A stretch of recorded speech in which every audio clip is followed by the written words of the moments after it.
बिस्मिल्लाहिर्रहमानिर्रहीम। अस्सलामुअलैकुम नाज़रीन कराम, नई वीडियो में आपको खुश आमदीद कहते हैं।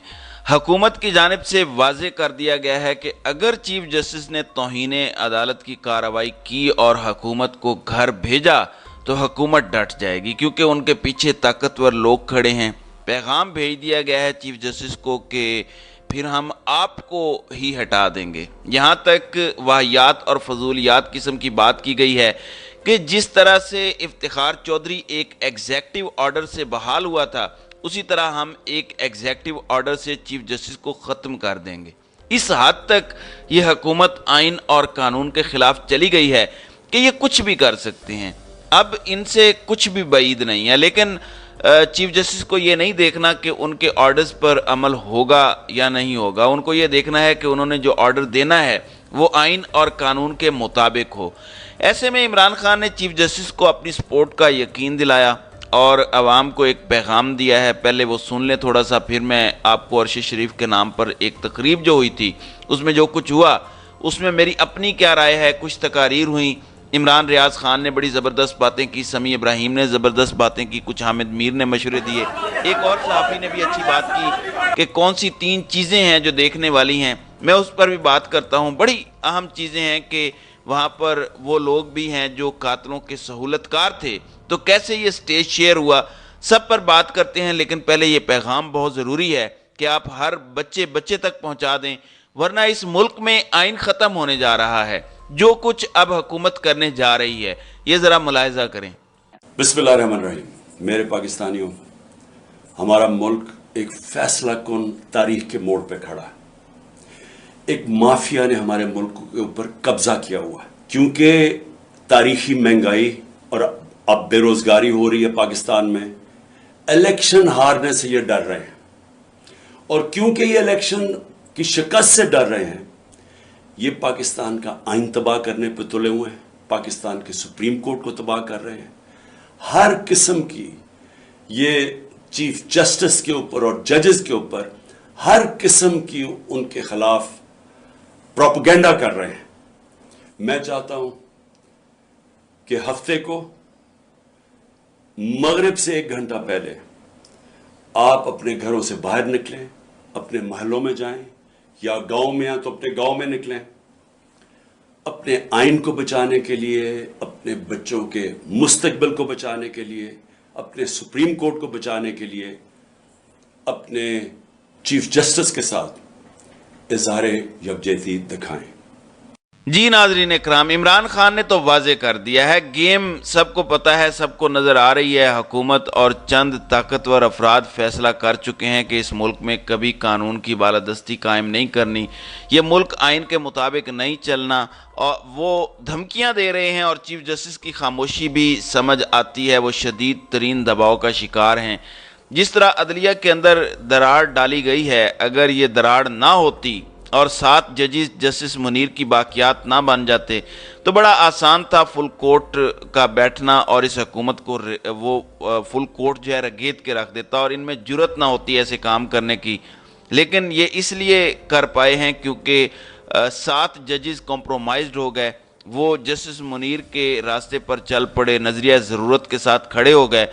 अब उसकी वजह से सूरत हाल इतनी गंभीर है कि चीफ जस्टिस को एक बड़ी जंग लड़नी पड़ेगी अगर इलेक्शंस होते हैं। और वो अगर ये सोचें कि मैं आराम से 3-4 महीने बाद रिटायर्ड हो जाऊंगा, मुझे क्या ज़रूरत है जंग लड़ने की, तो वो ये भी फैसला उनके दिल में हो सकता है आता हो। लेकिन हमें ये पता चलेगा आने वाले दिनों में।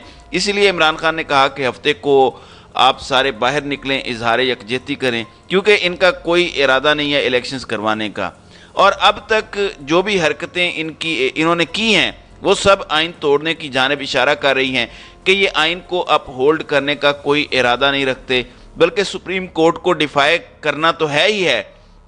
ये चीफ जस्टिस को भी रिमूव करने की बात कर रहे हैं बजोरे बाजू, बजोरे ताकत, क्योंकि ताकतवर लोगों के बल बोते पर हम इनको भी इफ्तिखार चौधरी की तरह नज़र बंद करके काजी को फ़ौरन चीफ जस्टिस लगा देंगे। इनके दिमाग में ये सारे खराफाती आइडियाज़ चल रहे हैं। इसलिए इमरान खान ने आवाम को कहा है कि बाहर निकलें और अपनी ताकत दिखाएं। کیونکہ طاقت ہی طاقت سے ڈرتی ہے، خالی بات چیت سے نہیں ڈرتی۔ تو یہ آپ کی ذمہ داری ہے، کیونکہ انتخابات آپ کا حق ہے۔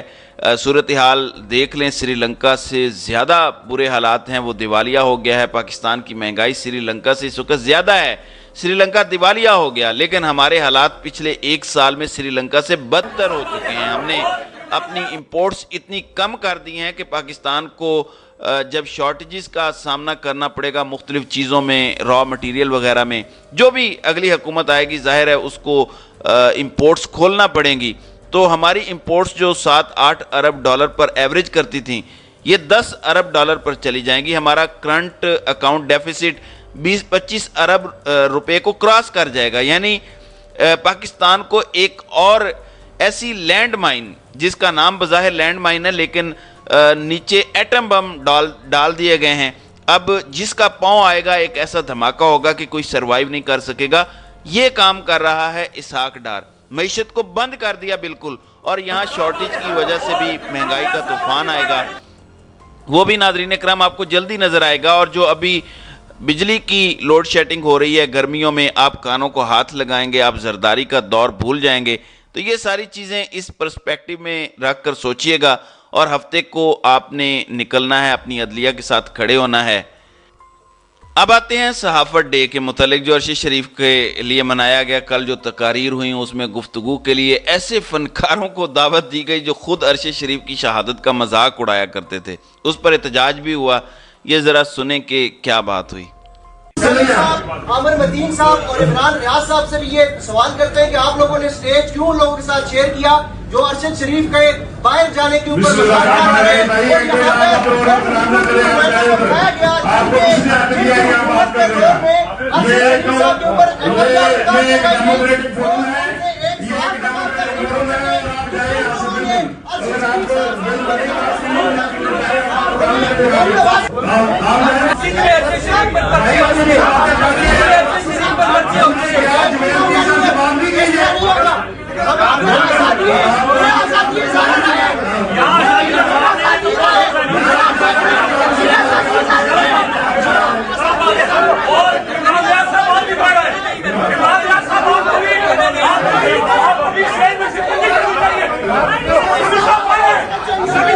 جی ناظرین اکرام، بڑا زبردست پوائنٹ اٹھا کہ یہ کون لوگ یہاں بیٹھے ہوئے ہیں۔ حکومتی شخصیت بھی ایک بیٹھی تھیں اور وہ لوگ بھی بیٹھے تھے جو مذاق اڑاتے تھے ارشد شریف شہید کا۔ اس احتجاج کے بعد یہ ہوا کہ عمران ریاض بھی باہر گئے، وہاں پر ارشد شریف کے نام کے نعرے بھی لگے، ان کے لیے انصاف مانگنے پر بھی نعرے لگے، وہاں پر احتجاج بھی ہوا۔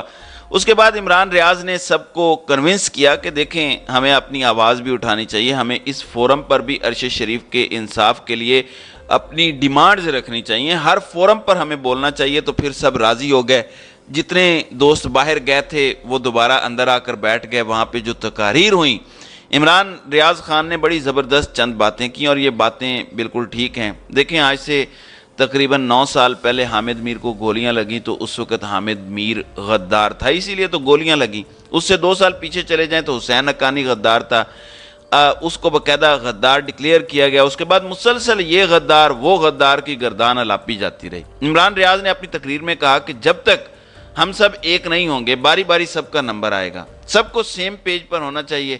لیکن یہ کیوں نہیں ہوں گے یہ میں بتا دیتا ہوں۔ ان لوگوں نے جان بوجھ کے پورے ہوش و حواس میں یہ فیصلہ کر لیا ہے کہ اب زندگی بھر اسٹیبلشمنٹ کو ناراض نہیں کریں گے۔ اسٹیبلشمنٹ دن کہے گا، یہ کہیں گے کہ جی سرکار دن ہے، اسٹیبلشمنٹ رات کہے گی، وہ رات کہیں گے۔ یہ انہوں نے فیصلہ کر لیا ہے، اس لیے یہ لوگ کبھی بھی آپ کے ساتھ نہیں بیٹھیں گے۔ میں آج آپ کو یہ بتا رہا ہوں، یہ میری پریڈکشن ہے۔ باقی مشورہ بہت اچھا ہے عمران ریاض خان کا کہ سب ایک ہو جائیں تو بہتر ہے۔ دیگر بہت سارے لوگوں نے بھی اس پر اہم گفتگو کی اور اپنے اپنے پوائنٹس دیے، لیکن میرے نزدیک عمران خان نے ایک بڑی اہم بات کہی، اور وہی واحد حل ہے ان سب کا، اور وہ یہ ہے کہ رول آف لا کو قائم کیا جائے، قانون کی بالادستی قائم کر کے ہر طاقتور کو اس کے نیچے لانا ہی ایک واحد حل ہے۔ اگر پاکستان کے اندر رول آف لا قائم نہیں ہوتا تو یہ ملک کبھی بھی ترقی نہیں کر سکتا۔ تو ناظرین اکرام، آپ کی اس ویڈیو کے حوالے سے کیا رائے ہے؟ آپ اپنی رائے کا اظہار کامنٹ سیکشن میں ضرور کیجئے گا۔